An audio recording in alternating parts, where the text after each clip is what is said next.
that he bought after he retired as a. We got a donkey ranch and a chicken ranch. Yeah, Okay. well, what he did is, and this is the reason it came up in my head.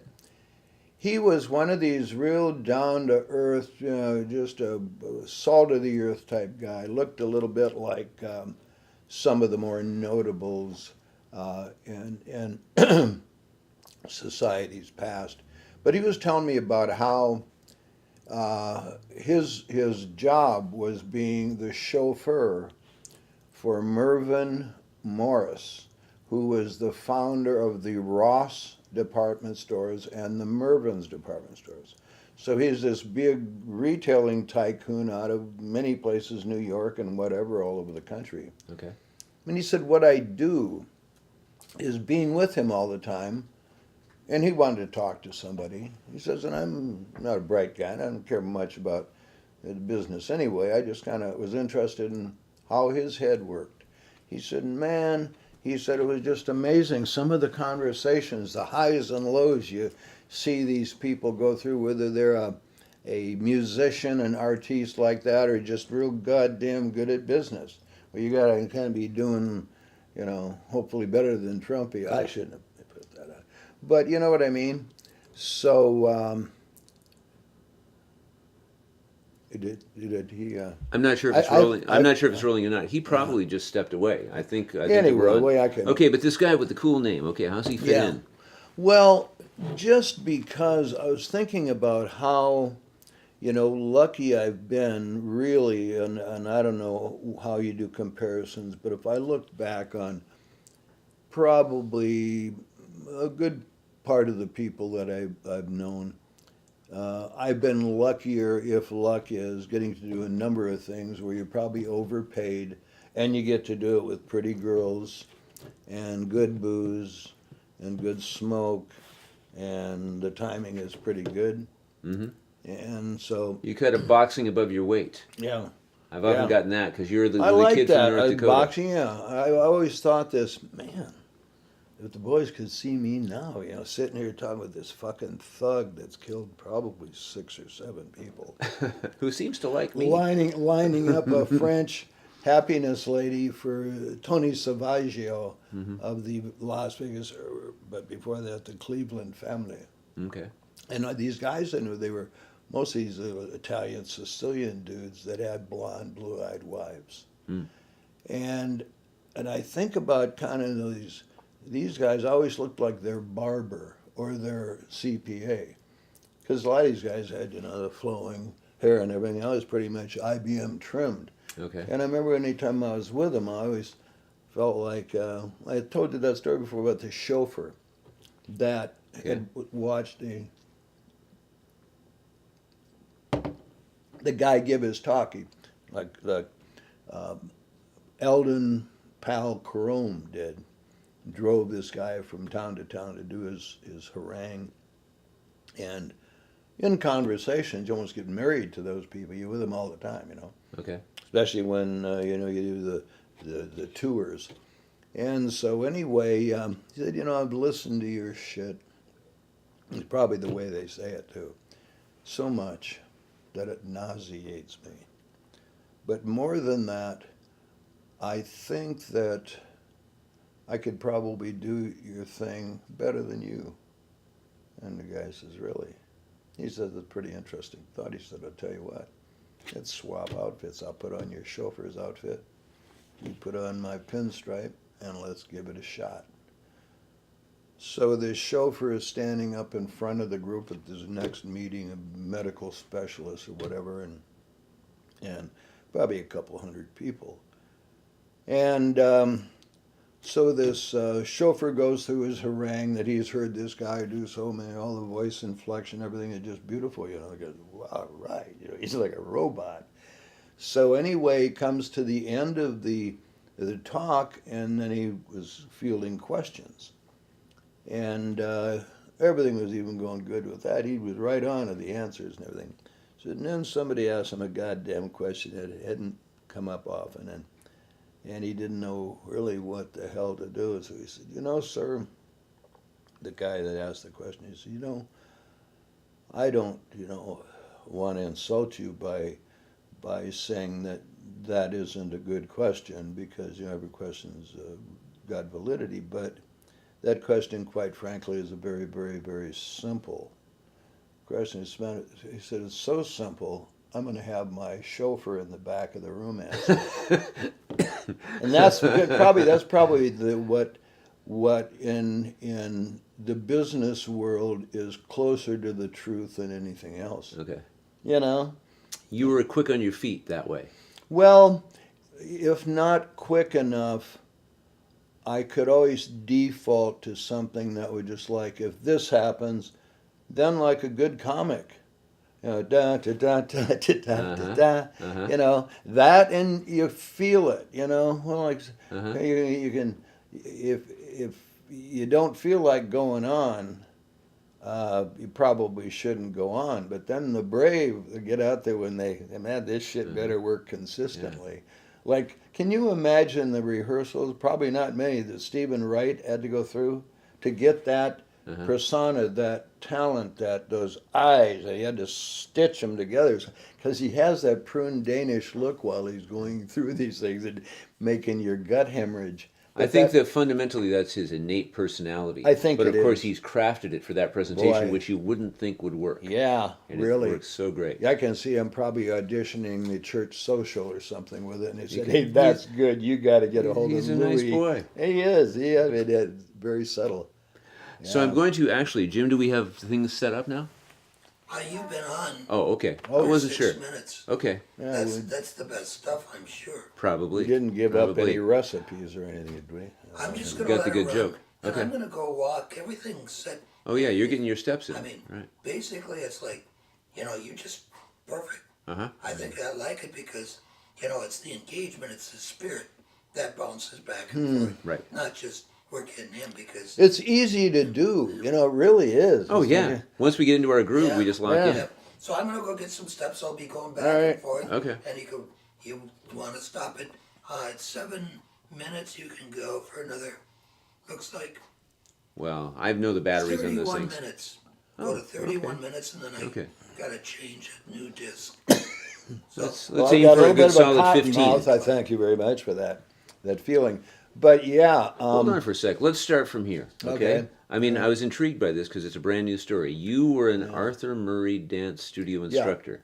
This is a great story because I think I told you part of survival down there when I lost all my underwear on my 21st birthday, where I had been lying to the bartender of this little corner bar next to the laundromat. Okay. And that's the other stuff. The Arthur Murray Dance Studio thing is just pieced about that time. I was still under 21 when I was doing that. What happened? We come up hobos from North Dakota, and Gary Kern is this one guy. He looked like, remember the old star Tab Hunter? Mm-hmm. Blonde hair, good California Beach Boy type guy. Sure. Well, that's what he was like. And he was one of the guys that I met up with when I got out here. And a guy by the name of Dallas Mack, who was like a little James Cagney. And when none of us had any money, and I had kind of broken away from my sisters at that time, was on my own, trying to, field my way.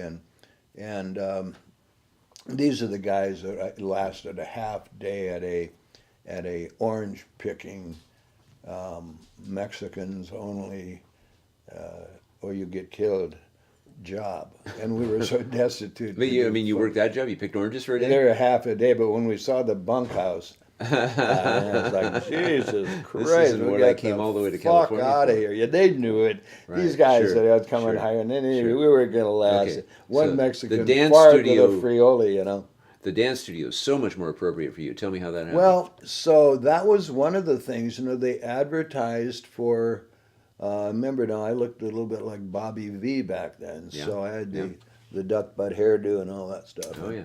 So we applied this Larry Kern, who was gay anyway, and just from North Dakota? From North Dakota, yeah. Okay. Yeah, and he was a cousin to my runaround buddy, who was a police chief's son, and all that stuff. But anyway, so we applied, and all these guys did with those Arthur Murray studios, and they were franchised, I believe. And so they'd get, knowing that there are a lot of elderly ladies, well, not necessarily, but, or just ladies like your mother, she's a dancer, and that they really, Yeah. that was kind of the stuff that she did a few years ago. Mm-hmm. Man, that really boogie woogie, fast dance, move Yeah. your feet, She's good. yeah, she is a great dancer. So anyway, and that's kind of how it was back then. Of course, all I had to learn was just a foot shuffle, a two-step. Yeah. I yeah. think I And they gave you got, some training, right? You yeah, just had to go just through the enough to training. make it, because Uh-huh. that lady isn't being overcharged Sure. because she wants to learn to And dance. she's 60, so she's not She just moving that wants fast. somebody to dance with. Right. Yeah. And it never led to anything. I only did it for, I think, probably a couple of weeks. Mm-hmm. And if I remember Oh, correctly, just a couple of weeks. I was hoping you took it Yeah. for a little bit longer of a ride. well, we got to a point, if I remember correctly, we could almost, if we just wanted to pick up an extra 20, 30, 40 bucks, we could probably, we don't want to be reeking of booze, but, decent people that, can carry on a conversation. Yeah, there's a big, I think there's still a big market for that. Sure. A lot of Sure. people like to do that. Yeah.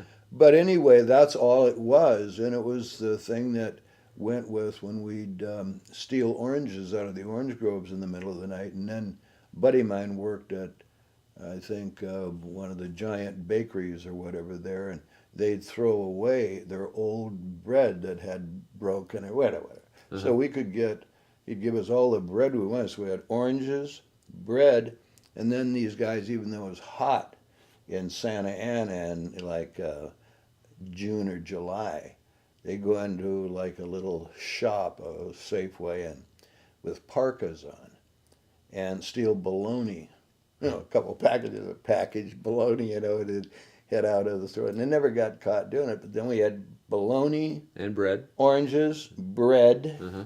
and yeah. That you could stay alive with that. And at that point, I still had my underwear. But that was a crazy thing. Here I am, in California, landed with my sisters, yada, yada, started getting acclimated to it, certainly not disappointed. Sure. And, thinking back, boy, thank God that, or Xerxes, that you have the strength when you're a young, hormone-driven wild man that's just finding, hey, shit, I'm pretty good at that. God damn, guys like to be around with me, and their sister likes me too. The mother don't care for me much. But I had her in my dance class. Oh, absolutely, absolutely. I tell you, I mean, Sure. I've seen a lot of fathers at the screen door in North Dakota. The blank stare. They think they've heard about me. Yeah, right. No, it wasn't true. Yeah, my grandfather was in that club. Yeah, yeah. Okay. Well, So from the end though of the Arthur Murray, that's so up your alley. How did it get from there with Arthur Murray, only a couple of weeks, to IBM? Or am I missing a whole chapter in there? yeah. About that time, when I finally figured out that I had to kind of survive for a while, here I'm just getting to the end of like just 21. Mm-hmm. And so I interviewed because I knew I could. I had my BA, so I had showed aggressiveness, and so I went to Bank of America. They get managers training programs, and the one I was in 6 months, and that's where I had in Costa Mesa, I had Eartha Kitt. Oh yeah, And right. the Talk about Everly some of your famous Brothers, clients, yeah. yeah. Which had to be exciting for a North Dakota boy, and Yeah, then all of a sudden yeah. there's someone you've seen on TV or Well, in and, movies. it was kind of like I guess I got a little used to it. I can still remember from the Gunsmoke people seeing Miss Kitty with her two. She had two beautiful boxer dogs, beautiful brown dogs, Okay. and seeing her getting some snacks and putting some together, just a few beers for the people and stuff. And and it's one night I was out of the whole cast of maybe a dozen people, half a dozen were there, and it was quite interesting. I also got to party on his boat with Dan Blocker. Whose boat now? Dan Blocker, the guy that was the Right, right. Ponderosa. Let's go back to Amanda Blake. I think that she is one of the forgotten sex symbols Oh, absolutely. of her time. Yeah. And she was a mature woman. You know, when that series Yeah. started, she might have been maybe still in her late 20s, but as it went along, when it became big, she Yeah. was probably 40, 45. Oh, sure. And she was hot. Yeah, absolutely. That matronly, Yeah, I mean, lovely madamly. look, It's really Ozzy madamly. and Harriet. Yes, And but it she was, yeah. but she was in the bar, and Yeah, I mean, if you yeah. study the Old West, you know what Yeah. that's about. But Yeah. she had dignity and power. The ones that got me probably more than any in that era would be Bo Derek, because in fact if you ever see a copy of a painting, I'd like to get it for me. Not a lot of money, but it shows where when Bo was around John, everybody kind of inferred, hell, he was twice her age. Sure. Of course, this was during the Annie era too, or Annie was to come yet, but so to speak. But anyway, God, I just had a brain fart. I know. What I thought was interesting in your progression, though, was getting to know Amanda Blake and some of the people from Yeah. Gunsmoke. But Amanda Blake, Yeah. as a mature woman sex Yeah. symbol, she's unique in that Yeah, category. yeah. But okay, so you got to meet these famous people. You're behind the counter. Where's it Yeah. go from there? Well, in the case of not so much the Bank of America, but IBM, when I worked with them, man, and that was after military and all that junk. I came back, Right, used the yeah, jet, after all that military. stuff. But then to have the key to the door of the people that were nested into Santa Monica and Venice and West LA and Century City and Hollywood and all that at a time when mini skirts were just coming in. Uh-huh. And if I started to- 1965? Yeah, I mean, what do you think? I graduated 60, probably early 70s. Oh, early 71, 70s. Okay. 72. Okay. And I remember being in a big law office in Century City. That's where all the big movie companies were and all that shit. And these people, I mean, they had a job where they had to be nice to me, or I'd fuck up the order and they'd have to wait a couple extra weeks. Mm. And that wasn't the truth. Right. But yeah, you better well, be nice to that guy that has the shit you need. Well, yeah, exactly. And when the word was spreading, and that's why I say I probably hit not only the right company, but the right, from a humanistic standpoint, the right area of the company or the endeavor in business, where the administrative work area, where the working ladies, the ones that really do the work, the paralegals, all those, you know, Mm-hmm. and to have something that if you know, think about it, man, they sit there 5, sometimes 6 days a week, and back then, erasers, snowflake, correct type, And typing with carbon paranoia paper that something will go wrong because it has shit, to and be perfect. And he's in a hurry. Fuck, this is going to cost me my job. Mm-hmm. I can go in there and say, I tell you what, I know I better not go there, even on this film. But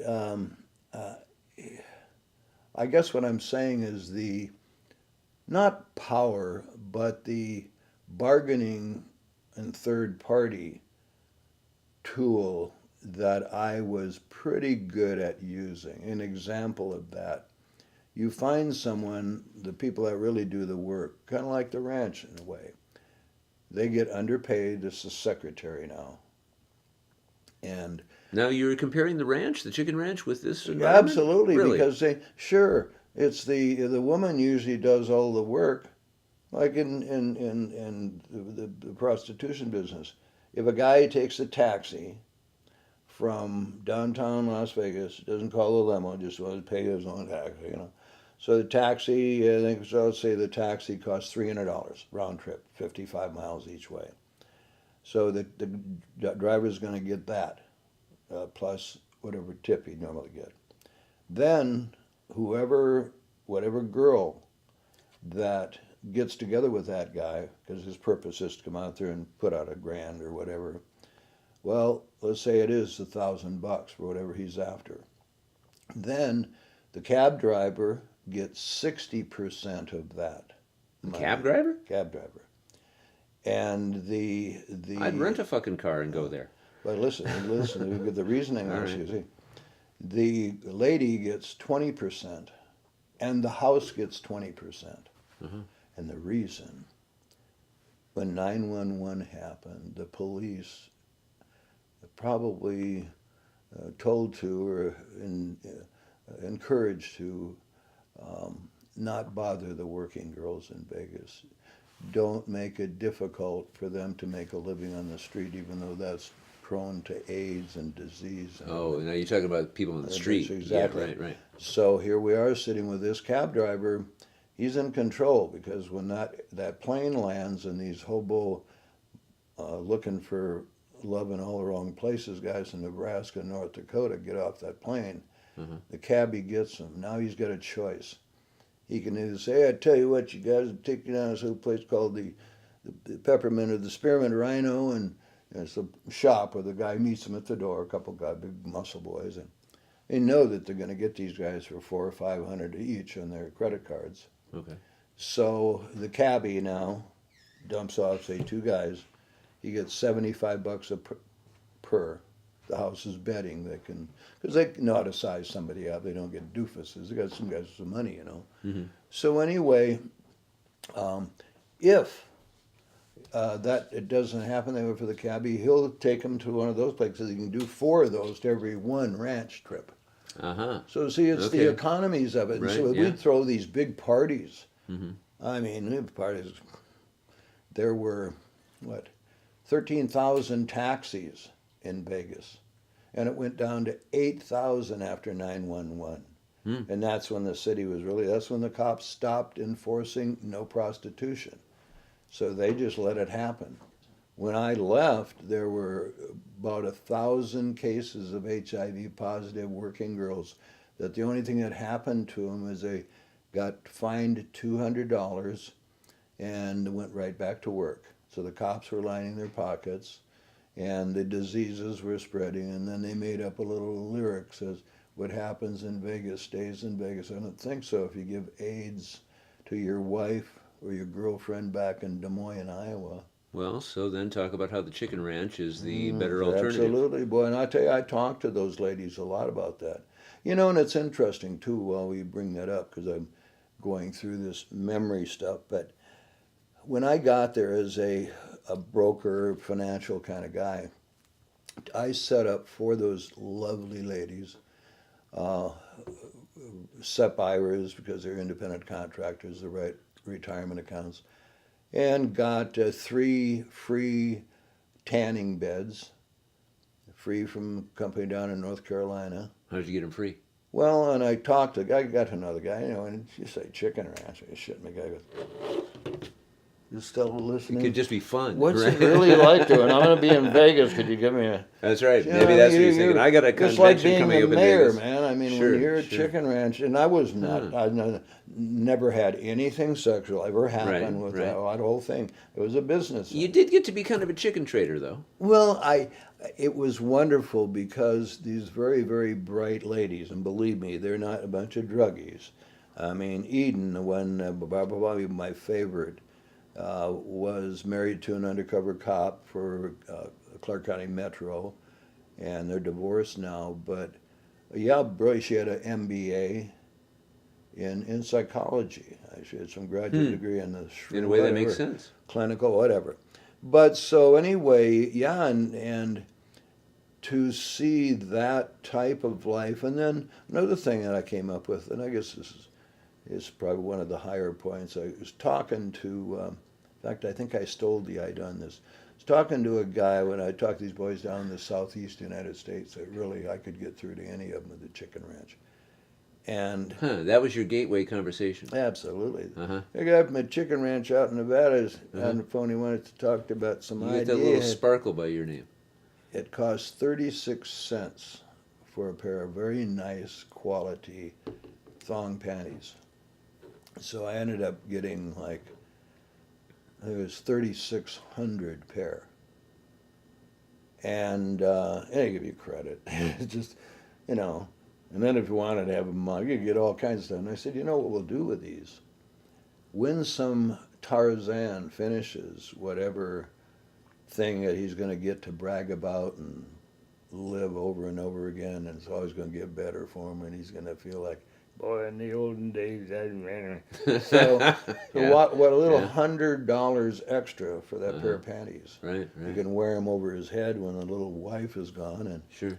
and so I thought, what a great tool. Does the woman sign them or what? They could do that, probably an extra $10, but Okay. if they've already put out a grand, you know, Yeah, right. and that's nothing. Plus, they'd always look back and say, "Shit, man, I lost 3,000 at the tables." I mean, Right. those panties, should I put them in my pillow? She'll never find out. It's the gift that keeps on giving, and it's the cheapest thing. Exactly. And when guys are in those positions, surprisingly enough, they're not rowdy, although all those ladies got the emergency bell if somebody gives them Sure. any shit drunk. Sure. And they just don't get in those places unless they are clear-headed. Mm-hmm. And that's another thing I put in those oxygen machines in the Rooster Bar, Okay. where I had the looping movie of the Best Little Whorehouse in Texas. Great movie. Gonna, I love they that got movie. a pool table in there. Well, no, the pool table was there when I got there.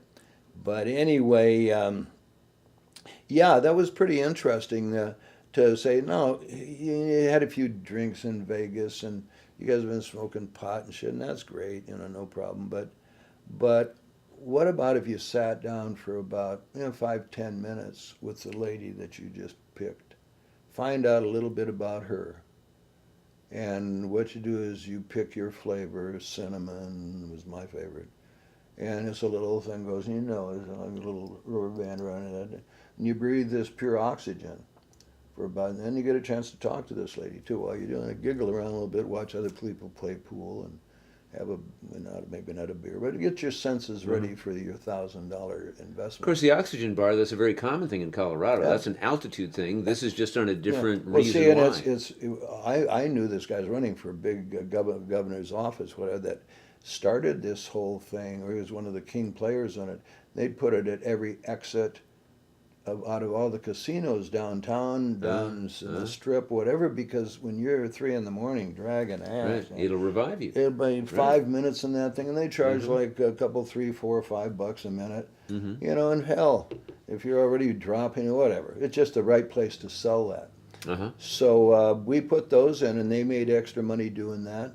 And then we were just starting because we had worked with a guy out of Montreal, Canada, that had invented a device that allowed internet movies to exceed 16 frames a second.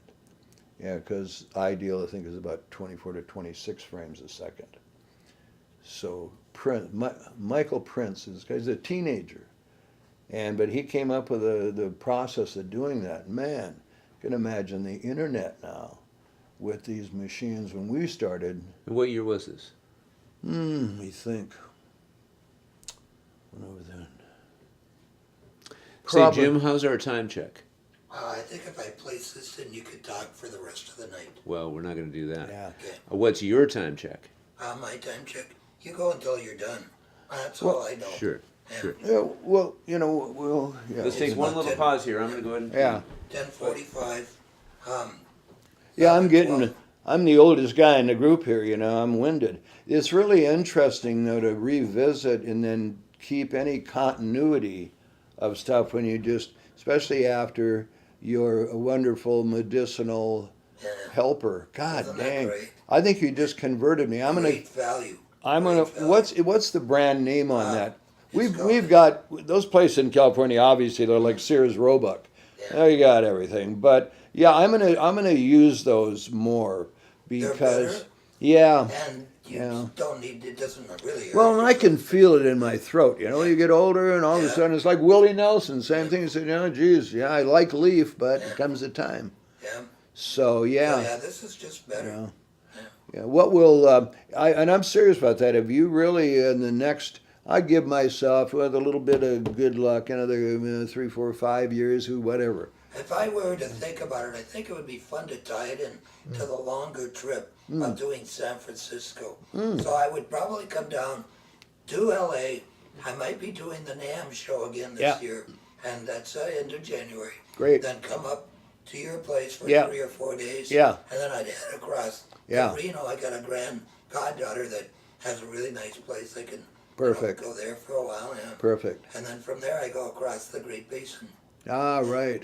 Well, yeah, I think there's enough interesting stuff out there. And of course, I know when you, where was that mudslide that That you was down captured? by, Monterey or no, it was down by Santa Barbara and Santa Ventura. Barbara? Okay. Yeah, La Concita. Yeah, that was really exciting. Yeah. You were working in VHS then. No, I actually in 2005 had moved to this actual format of the digital tape.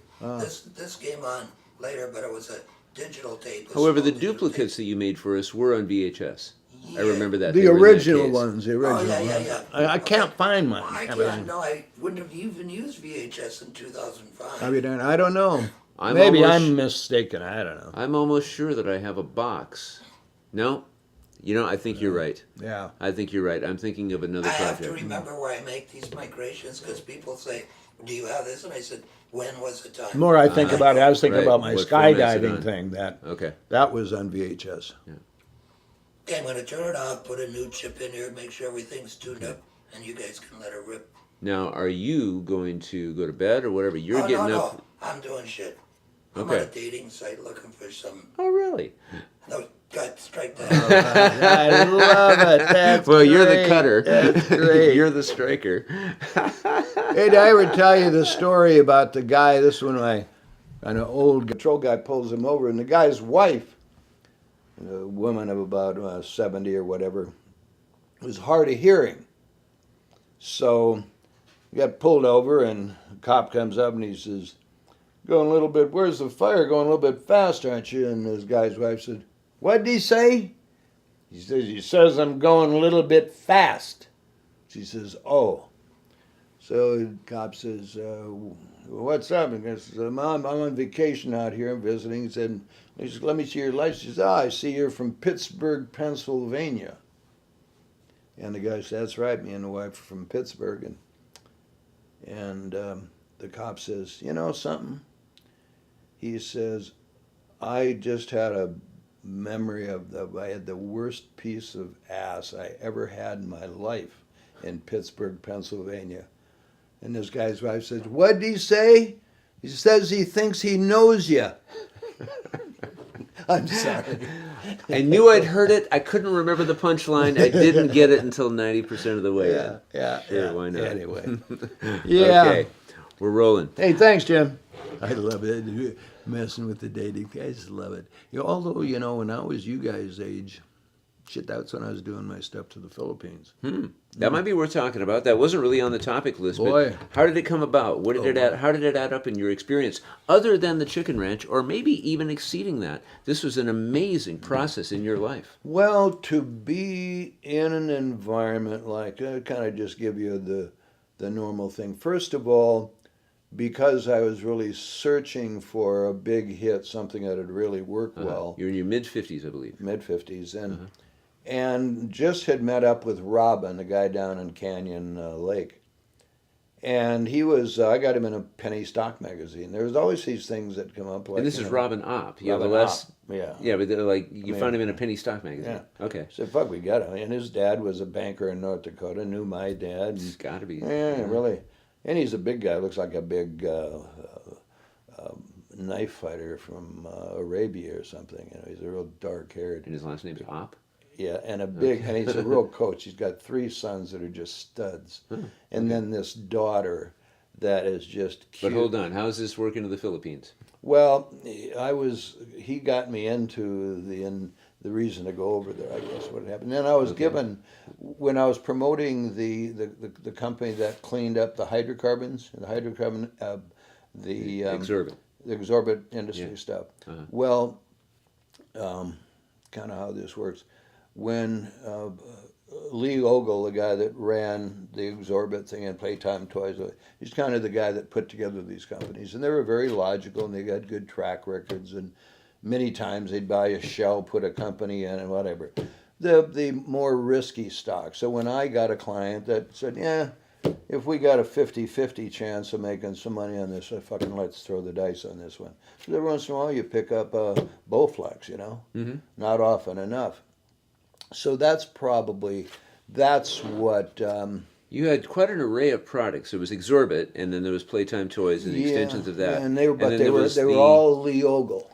And then there was the blind art kind of a thing. This might not Blind be the- Art was a guy I picked up on. This guy is amazing. Looked like Kojak. Drove a red Corvette Stingray and had Blind Art on the California license plate. They talk about it when he cruised up to Vegas. He's just a big fuck. He's a Jewish guy. And he had changed his name. I don't remember his name or anything anymore, but he came up with this idea of the blinds, laying them out. And he had a little workplace in in Santa Rosa, back in the business park, which had just burned. That's no longer there. Yeah. And so anyway, he came up with that idea of taking a blind apart, either a little mini or on the wall stuff, a maxi, and spray paint him because they had just created a spray machine. Somebody started seeing it on trucks and shit. Right. That they could tape a digital picture like this and Right. put it on a fucking truck. Right. So the thought of doing that with pictures, which created that 3D, the whole story. That sure. was, That was a great It product. was exciting. So I had a lot of mock-ups done and everything. I was putting some money from one place into the other, plus my own earnings and everything. And looked like, man, for a while, or I could smell the big bucks, probably working. Plus I got to do these And the whole goddamn Philippines trips. thing was trying to crack into the Chinese marketplace. I mean, that's huge. And just no bullshit. These people, I used to call him Yang, the half a billionaire, because he was supposedly worth about 500-600 million, but his father was a billionaire. And these people, they'd send all of their kids to school in Canada because they couldn't get in to the United States schools, Yeah. the Philippines, even Yeah. the Chinese Filipinos. Yeah. Huh. And so, but like Janet, the girl that Doc Scalersio befriended when the connections came. How do we get from Robin up to Frank Scalersio? Well, the Exorbit product, that as I don't know how we got there. Well, but I mean, Robin, and he was the one you say is the catalyst for this whole thing. But the lead guy was Frank Scalersio. So what was? Well, no. See, that's almost a whole nother tentacle. First of all, that the CPA friend of mine, Dan Christensen, Okay. the yes. one that belonged to this kind of a government, as I would understand, a government agency, a supposed early format of having somebody with military, as Dan was a colonel, bird colonel, Okay. and if nothing else, hanging in his closet. And then Scalersio was the only police forensic psychologist north of the bridge, former sheriff, Bohemian, Yeah. tough fucker, looks like Odd Job. Crazy resume. Oh, Jesus Christ. Ran a martial arts school. Mm-hmm. It was Kaya, which is all the Philippines. Yeah. So it doesn't seem like you'd be hanging with that guy, but Well, the reason for that, in talking to my buddy Dan, who, because he was a professor at Sonoma State University, he owned the property that became the the Santa Rosa, Sonoma County Golf and Country Club. His parents owned the farm. They built the goddamn country, because he is a very rich guy. okay. So anyway, he knew my situation with Troy because we worked together, and how kind of like, you probably got the same problem I do, and that is thinking or not thinking that, first of all, I was the only person to take on this fucking tragedy that happened to Troy. And with these farm kid mentality, people and I'm not knocking them, they're just simple people in the grape country. Could be wheat or barley. And so here they are, their fucking parents have croaked. Thank you for all the offerings. And so they both died horrible, miserable fucking deaths that I got to be part of. You're talking about your brother Dick Absolutely. and his wife. And that's the reason the bitterness, I've got it pretty much controlled, but it's because of this where Frank knew all of the powerful people. Those people that they're judges, federal judges, whatever. And there's a network of them when they need something handled logically. Okay. They need to know where to go. They don't have to fucking pussyfoot around. It's all done, organized. So what Dan had recommended, he said, look, you've worked for 22 goddamn years on this shit. And I thought my reward was going to be when they bought it was like a $3.5 million annuity that I, as a professional broker, that put it all together and da-da-da. And said, no, you're related to him. And you're guardian ad litem and trustee. So that disqualifies you.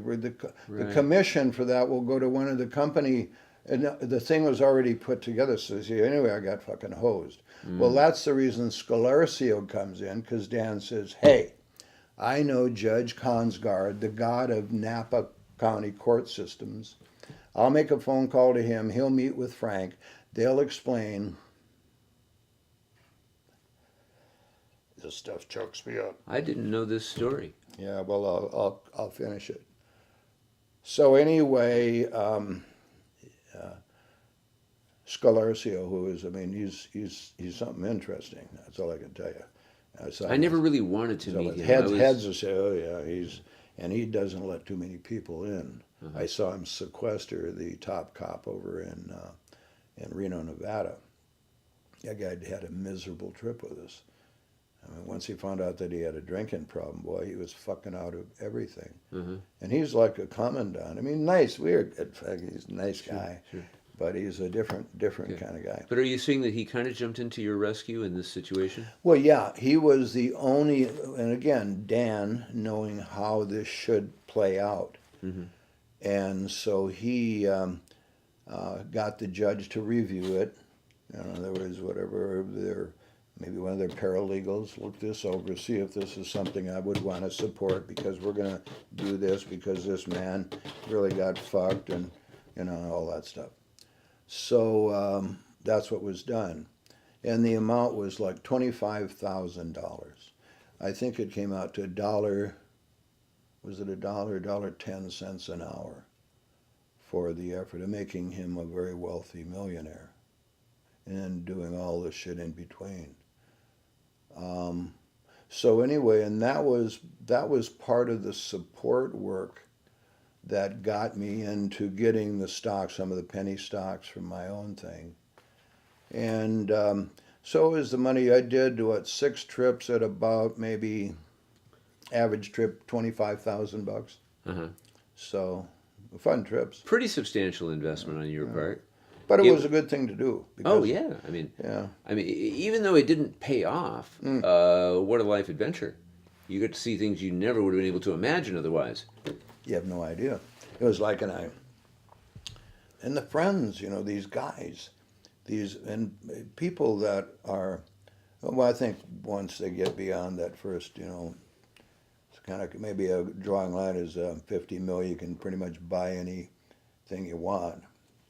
So, but it's interesting when they have all of that. And one of the guys that was the most interesting to me was Eddie Yang. And he was, he's a Chinese Filipino, white hair, very Chinese looking, and nice looking guy though. And he had a driver, sexy, cute little darling Filipino as driver. Oh, you had a female driver. And we had a sedan that he took me out into the country where the volcano blew up and covered Clark Air Base and all that shit. Because he had a company called Fisher Blinds, and that's what made him a multi-millionaire, is all of the window coverings or any Fisher Blinds was his company. So, I mean, this blind art, I got to use shitting me. Okay, so we started perfect partnership. Yeah, so we started talking about this, He took me to his house one time. I said, don't ever do that again. I said, you take me to your house, you listen to this $2 million fucking stereo or whatever system, your sound system. Now all of my shit ain't gonna sound good. But he was one of those guys, really a nice guy. Yeah, in fact, Estrada, that crooked president of the Philippines that went to prison. He wasn't the president when you met him, but he later became president. He was vice president. But Joe Estrada was his tennis partner. I mean, he was really into that stuff. But he's the same guy, too, that here we go. We get it all set up to Minneapolis, Minnesota. I can't remember the name of the blind company, but they had a demonstrating product. And I'd done this with, you know, IBM and stuff. You know, I Sure. knew how that shit worked. Sure. So we get it all set up. He was busily, because this country didn't want to have anything to do with fucking Filipinos. They could go to Saudi Arabia or Vietnam, and other than that, no country wanted them and would give them a passport. So here he's a super fucking rich guy, Chinese Filipino, born in the Philippines, but Right. Chinese. Ethnically Chinese. Ethnic. Yeah. And married to this gorgeous lady.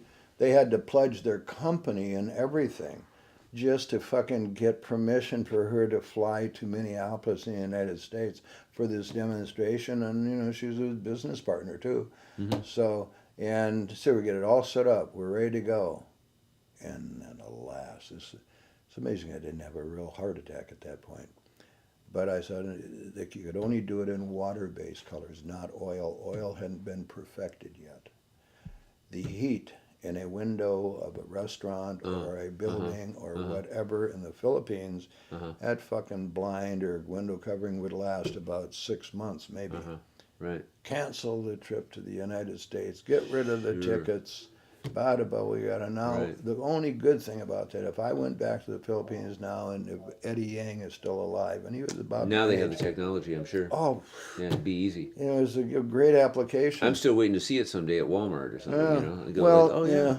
And to do like kids' rooms, mini blind in the kids' Any room, environment you can imagine. Grandpa and Grandma's picture, and cheap, inexpensive. You know, Right. I'm surprised I haven't really seen it advertised, but it's out there somewhere. It's out there somewhere. But I guess the point in all this is I look back on that, being able to do that, those trips, and the presentations to big guns. I mean, these are the senators and the real, the guys that are getting the biggest payoffs. And in that society, it's all pay. Sure. There's no. And what I thought was pretty interesting about it was the quasi-military aspect of just about everything that happened. Absolutely. Right. I even have seen pictures of you in fatigues. Yeah. You know, for your credentials, you had to be a guy in Yeah. fatigues. My original hookup with that was Frank came to me. In fact, Dan too. He kind of looked at it and this proposal, and he thought, well, I've heard it before, and a lot of people get duped. It's like finding the homestake mine, you know, whatever. And what it was about is during the war, there was mountains of gold buried in areas of the Philippine Islands by the Japanese. Because after they bombed Pearl Harbor and everything, they started getting shit. They knew they had wakened the pissed off giant, as they put it. Right. And so that gold is still out there somewhere, it's thought. Well, first of all, when I went over there, Frank and I met with Joe Montana, the quarterback's dad, at a high-rise down in San Francisco. And sat in the courtyard down there and talked about he wanted to be part of this endeavor. In fact, he was, I think if I remember correctly, Frank knew him from before. So anyway, make a long story short, we went over there, and I knew that the people I was going to be traveling with, I had to have government clearances pretty much up to the president of the country, because my drinking buddies were President Fidel Ramos's bodyguards.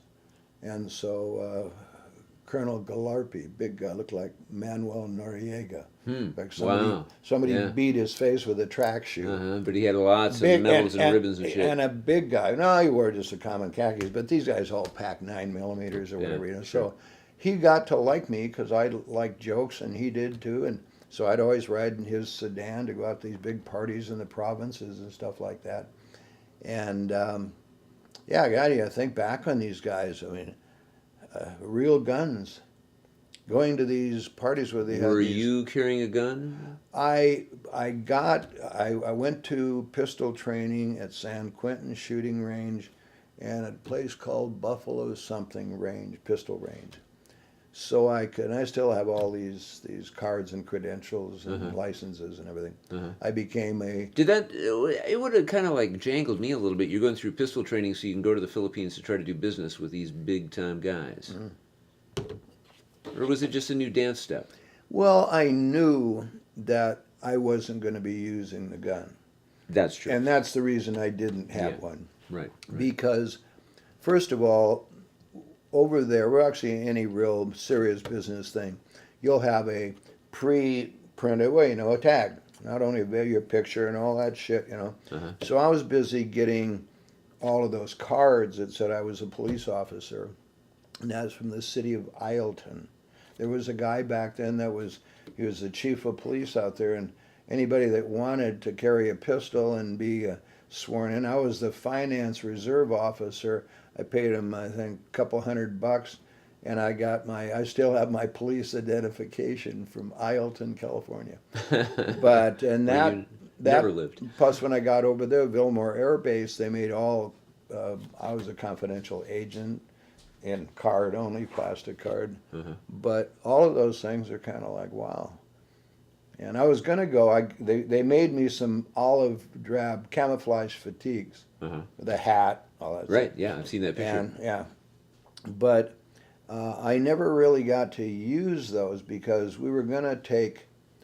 Guys, Colonel Amador. God, I'm amazed I can remember these names. He was the top medical Hey command Jim, officer. could you grab me a PBR or something like that? And Thank that you. one's full right there. Oh, it is? Yeah, that's that ale. Oh yeah, that's fine, Jim. Never mind. Never mind. I thought you had drank that, Don. Yeah. Anyway, so I'm seeing my continuity of thought, especially after a couple of these, and that great.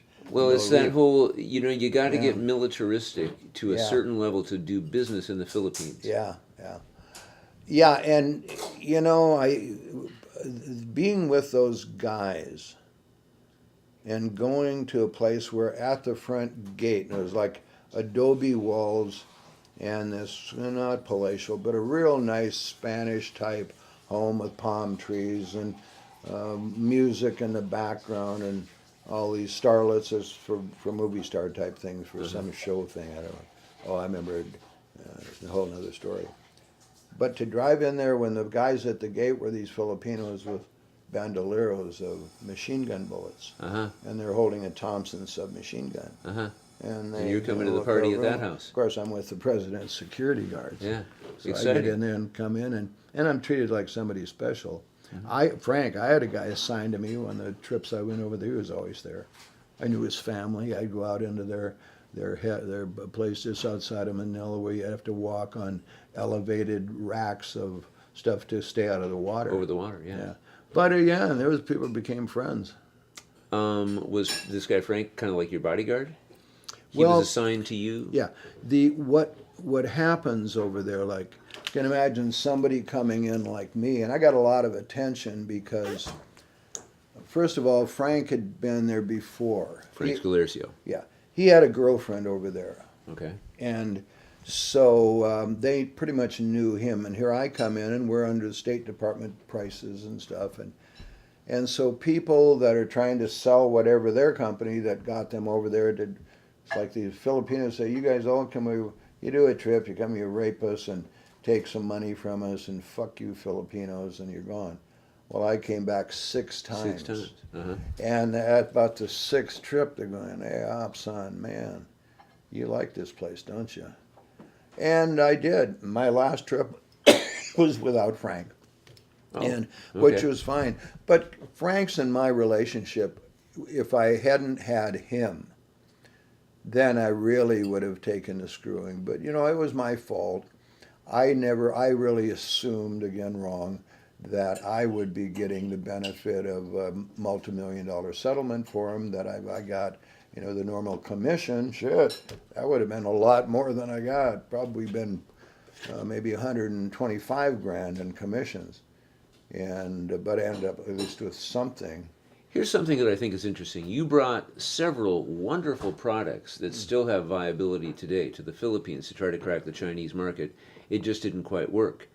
If you ever have brought anything to the marketplace that may have still enduring value today, I think it's the story you told me the other night about the husband and wife team, Yeah. and you created a security system.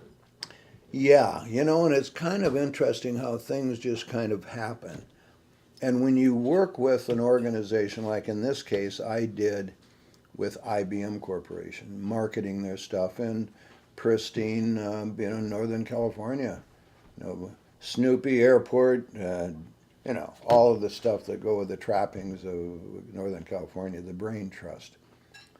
And so you get calls when you work with a company like IBM where people need things that, we were the top dog. We were like gods. Those pinstripe suits started pulsating. They were so good. So anyway, I get this call from this couple, Berkeley grads, a couple of rich kids. They decided to become. What year is it? What year is it now? See, probably maybe about 19. Probably 75, I Okay, would guess. all right, makes sense. But anyway, so I go out to this place, and this couple they decided what they wanted to do with whatever their family was sponsoring is do the pornography business in California, and they would have, by family agreement, the northern half of the state. And then they also were wired to the California State Lottery. And they were kind of interesting because the Ona, Roth was their last name, Ona looked like a slightly Rubenesque, very expensive dancer, And John was a. What's Ona? What was her? That was I know, but I mean her ethnicity. Where does that name come from? Norwegian, maybe. She was blue-eyed blonde. Okay. Foxy blue-eyed blonde. Okay. But yeah. Anyway, so it ended up with those people. After I started, my job was to go in and look around and see what they were doing and how I could affect that. So when I was there, they had gone through a trouble where the police were just getting used to the fact that of the internet now, 3 trillion or whatever billion, $300 billion industry is 1/3 porn. People like to do that, it's just kind of that way. So here they were. They wanted to make the movies with those high school girls and help them get through their books and everything, their expensive books. So they ran porn movies in Northern California. They filmed out by the Snoopy, as in Charles Schoss, the Snoopy Airport. And so they did filming there. And what happened is the jealousy of the federales caused them to break in and take some of their records at one time, which was tough for them. They won the case, by the way. They sued the shit out of the whatever. Okay. But while I was in their office, we kind of looked at, how they came in, and they took all these files, and I noticed that these old metal frame files are, in my mind, and I happen to be sharing a rental home with a guy that was a genius engineer with IBM, and I said, could we put an electronic magnet driven by like a button or something, an emergency button area, that would just suck all the magnetic storage off of whether it's photos, print, whatever. No problem. And boom, they put that together, and then they activated it to their mansion on the hill just outside of Santa Rosa. So I was a hero with those people. And Ona kind of liked me, And it was, innovative product development, problem solving. You had a guy. Yeah. You had an institution Just that did those kinds of things. that already had been attacked, and that were in the heat of beating the crap out of the feds for illegal search and seizure and all that stuff. So they made money on that. And the little German guy came up with an idea that I took as much credit as I could. And my buddy Steve Schmeck, wonderful little Steve Schmeck, huh? Steve Schmeck. Wow. That's a great American story. He had about over half of his head was a metal plate. Oh, What happened, he lived up in Sea Ranch in Northern California, out in the ocean. okay. And he was this gifted genius, engineer, whatever, that IBM could afford and buy. So he was treated really good. He had quite a bit of money, but he was just a working stiff. But I can't remember what they called him.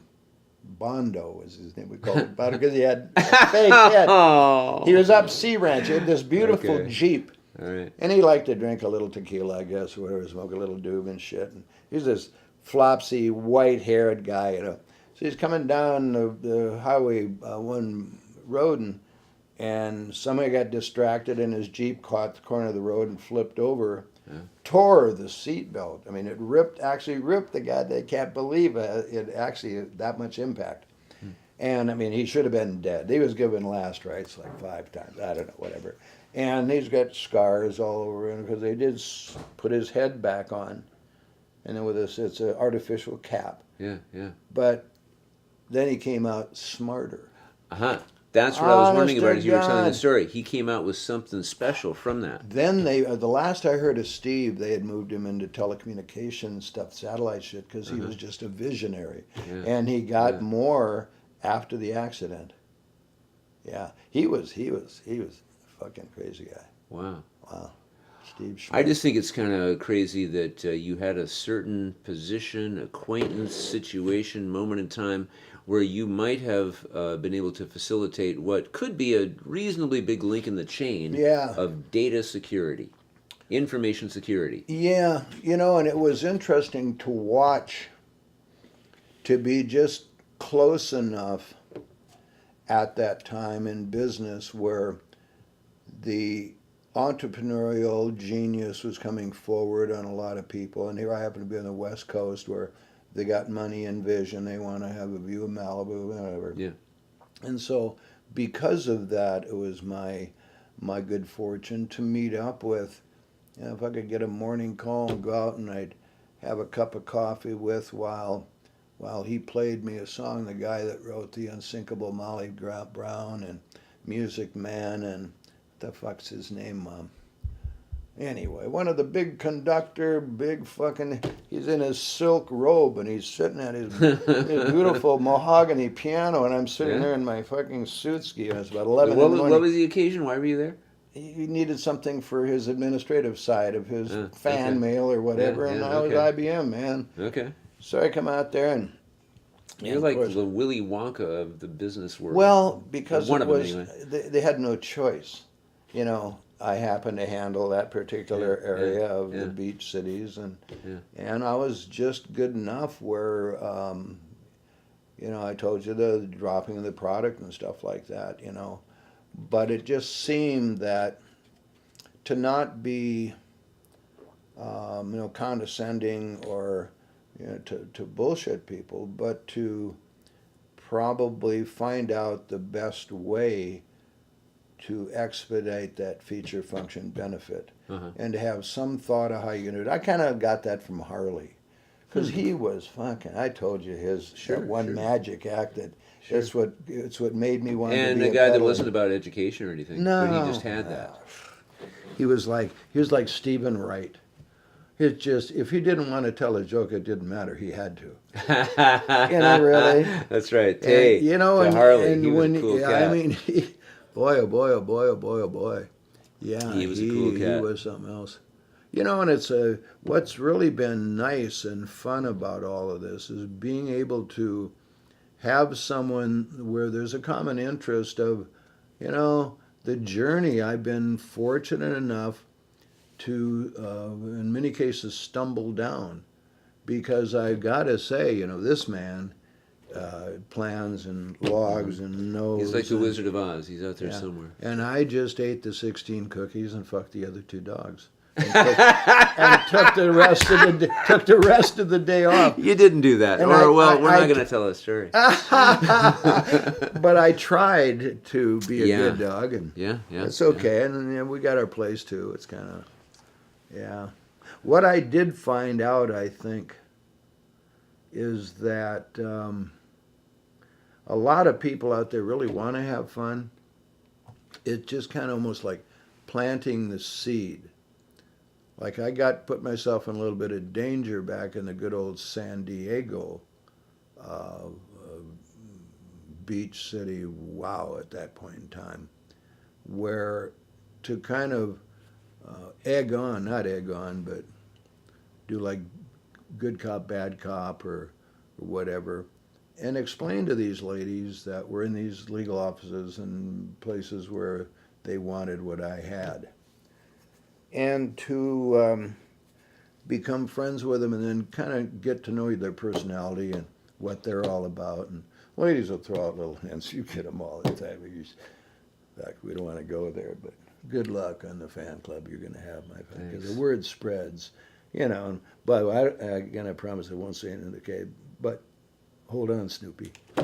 I think that's Hang On Sloopy. Sloopy, close enough. But I remember, and then even getting to a point where as I was talking to these young, wonderful, married or not maidens that truly did have their own reason.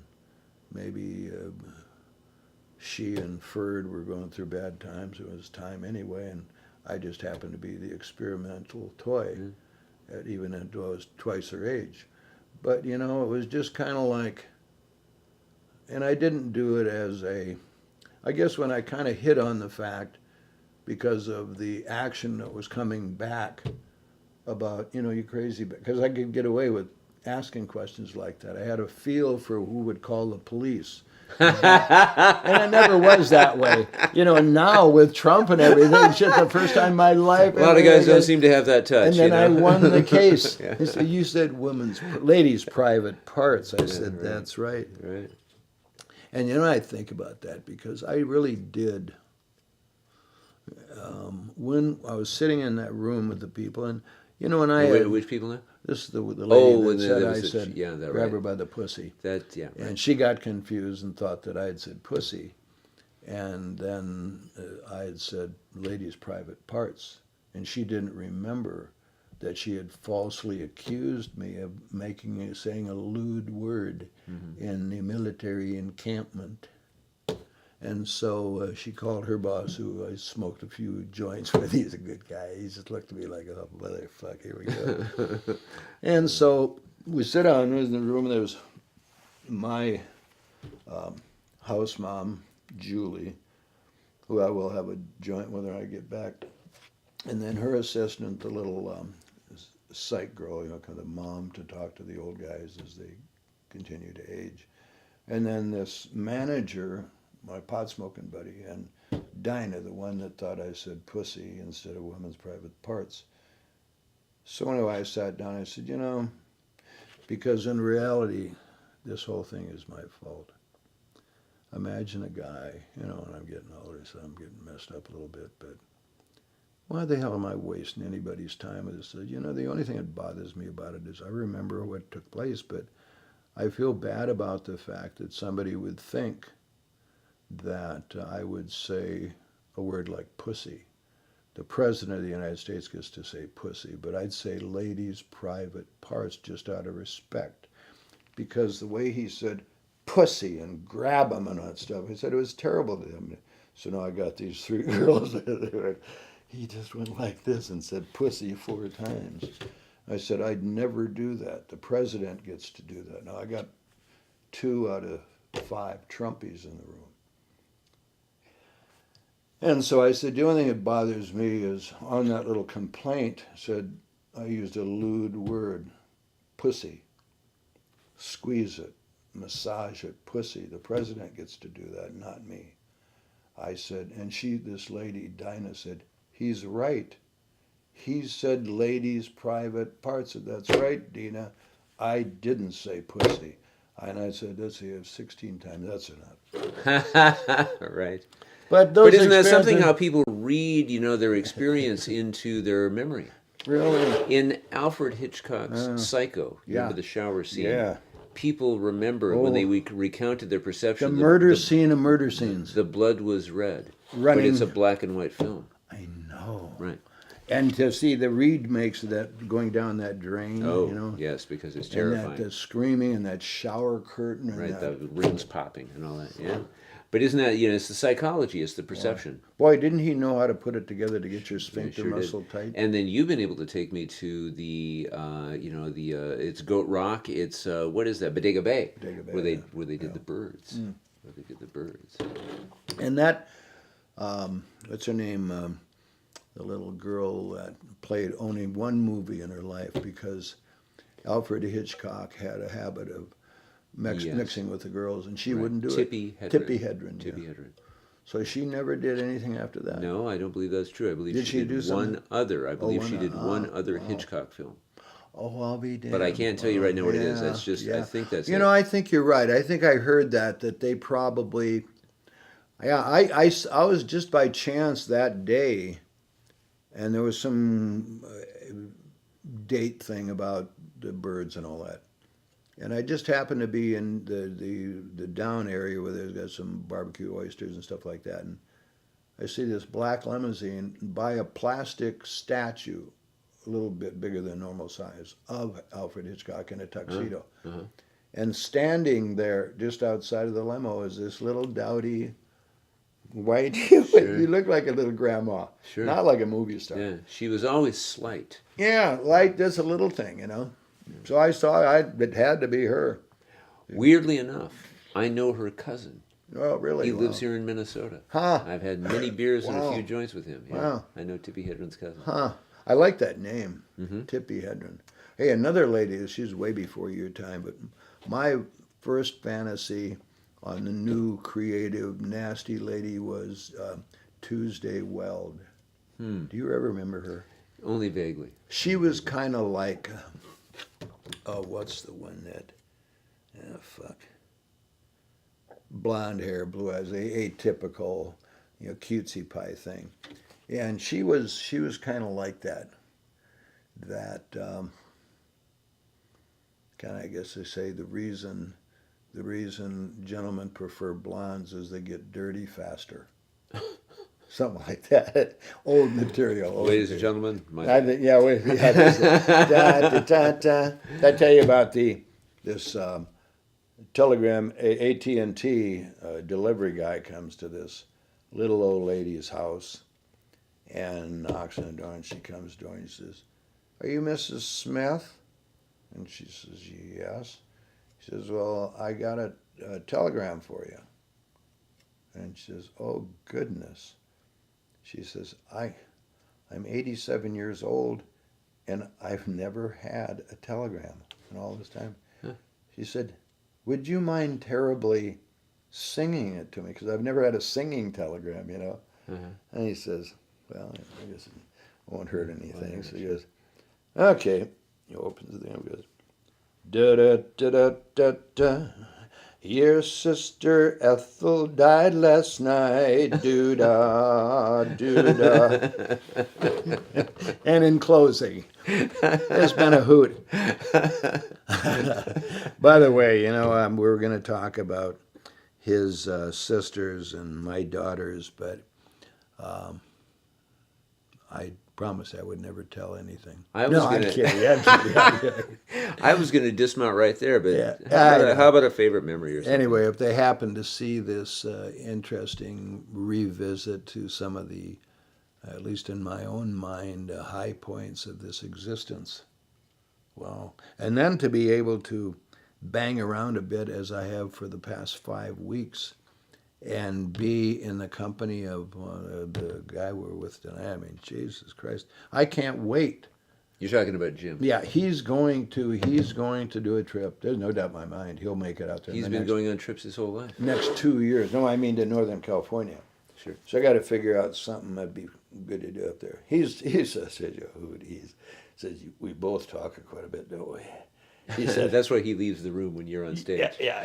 He said I watch. He says, "Yeah, I talk." I said, "Yeah, if I could just shut the fuck up." But nobody'd buy if I didn't keep talking. Yeah. I had to just Yeah, the day when you become silent or reserved, Yeah, it's like, oh, get he's him on out his of way there. out. Get You him better out get of ready. there. Yeah. Boy. I was just thinking, I was in there looking at Frank Zappa's Crappa. Mm-hmm. After being on the road at my age for 5 weeks, Yeah. and then the moving about a bit and everything. Most not guys your wouldn't do basic- that. Most guys your age would not even consider that. And you've been sleeping on the couch 19 out of 20 nights. Yeah.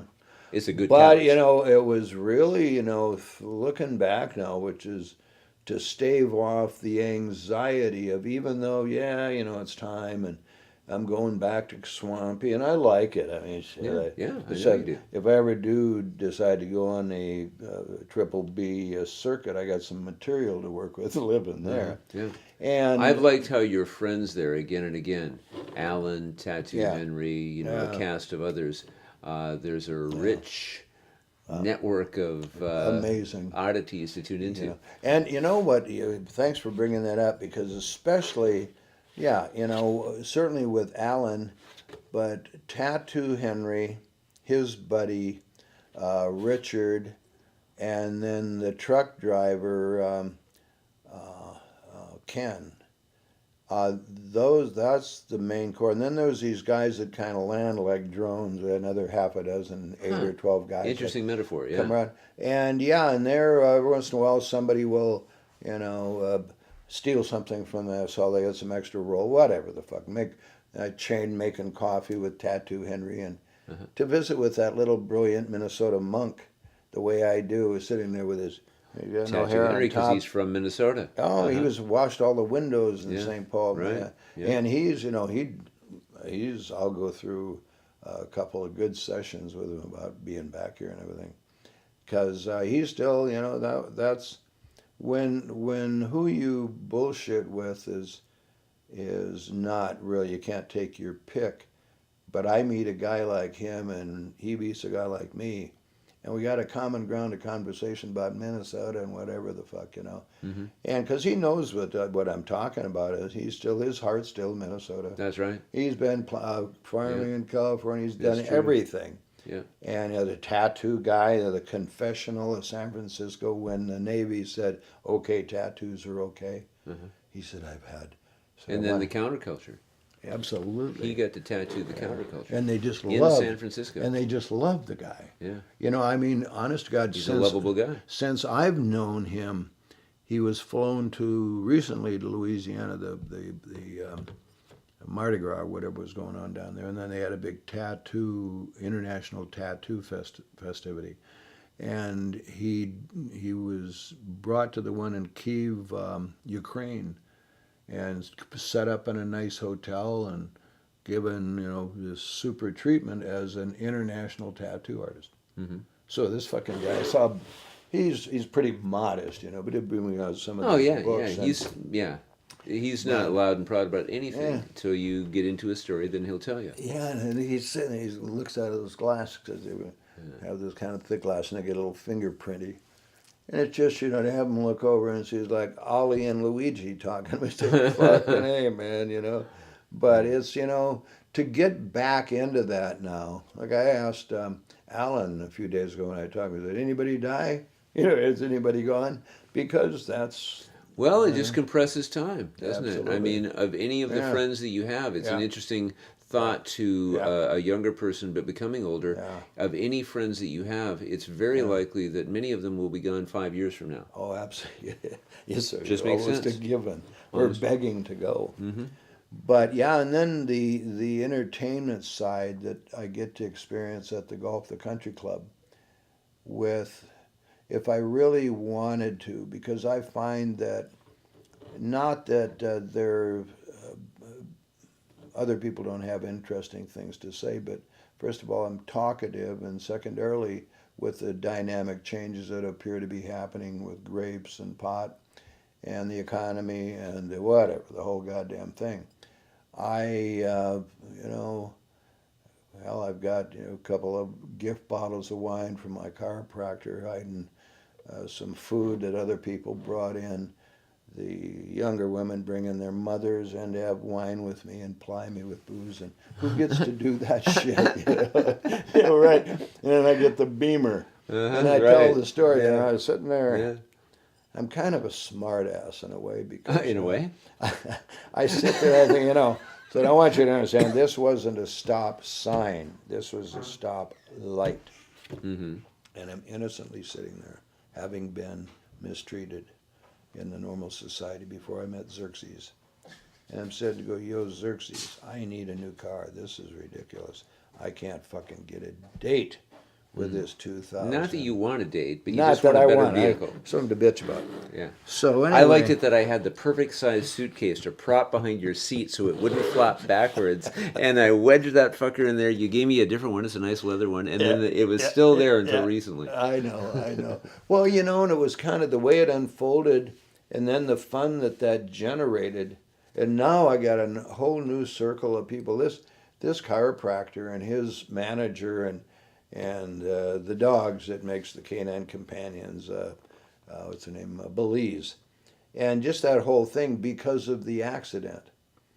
And it's really neat. I set up an account with this guy's wife. Runs the Banks of Marin in Napa now, and to meet a guy like this guy that I work with, he's one of the kindest, finest, most honest. When I met his son said, I said, I'm a big fan of your dad's, and he says, I'm a big fan of his too. I said, what a fucking great way to get a response on that. But he's one of those guys, just a great guy. And we talk about anything and everything, and man, I said, now I got to be playing golf. He gave me some wine and a big bag of almonds, so I can share with the boys, because he plays that country club once in a while. But yeah, it pays to get hurt nowadays. With that, Dumpster. Yeah. It's been great to have this visit. Right, yeah. That's good shit. Ever again. How do you like that, huh? Yeah. Ladies and gentlemen. Yeah. Yeah, there's like a toast that I want to read because people may want to use this sometime. And the toast is, may you be buried in a casket made of oak, made out of a tree I will plant for you tomorrow. You can do that tomorrow? Well, you get it. You got to catch your plane pretty soon. You take this with you. Sure, I will. You're going. Okay, we got to say goodbye to this young Yeah, man, and I'll we're gonna limp say home goodbye and to get the some gym, sleep. Yeah, that was great. I think we really did a great job tonight, John. Well, This and was the best fun. boy, to get to revisit some of that stuff, and even though I space out about every 30 sentences, to be able to recall some of those names and everything with the world as it unfolds, It's like, just you yeah, have so many episodes and so many people to try to recall. fun Your stuff. percentages are still really high. Fun stuff. Let's see. Oh, there's my shoes.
That felt good. That was really the other session had very great moments, but this one front to back, I just enjoyed all the story. Makes me want to give Jim a big kiss on his forehead. Yep.